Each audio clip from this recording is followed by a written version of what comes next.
No doubt about it. All right, well, for our next news item, we turn to the role that standards play in supporting macroeconomics, specifically as applies to the Group of Seven, the G7. Now, the Group of Seven consists of the nations with the world's most advanced economies. That's specifically of Canada, France, Germany, Italy, Japan, the United States, and the United Kingdom. Together, these 7 nations account for $263 trillion in net global wealth. And economics doesn't get much more macro than that, Dirk. We talk about macroeconomics. Yeah. You know, I thought about this. I mean, Bill Gates is worth, I think, like 500 billion. Yeah. So that's like, is that like 1/10 of 1% of the world? I mean, yeah, it's like 2/10 of the world's wealth, or is in Bill Gates' hands.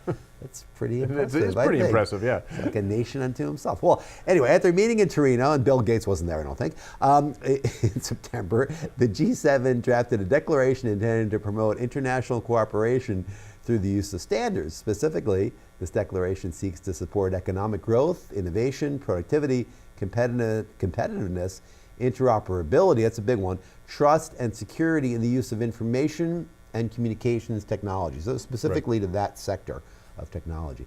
The declaration is titled, Making the Next Production Revolution Inclusive, Open, and Secure. And by the way, this piece appeared in ANSI. Initially, ANSI published this, so we picked it up. And by next production revolution, the framers of this declaration are talking specifically about what's otherwise known as Industry 4.0, or the Fourth Industrial Revolution. And that's the nexus of artificial intelligence, the Internet of Things, big data, additive manufacturing, and molecular edge and cloud computing. All the pieces, and really those are just a few of them, that really are leading us towards a great leap forward in how stuff gets made by the most technologically advanced economies on Earth. The declaration by the G7 states that standardization is the key to engagement from the widest possible group of stakeholders within information and communication technologies is really important because this is really the greatest area of innovation for that next production revolution. In particular, the contribution of small and medium enterprises are called out as critical within the declaration, and the reliance on standards is intended to really give everyone with good ideas a seat at the table.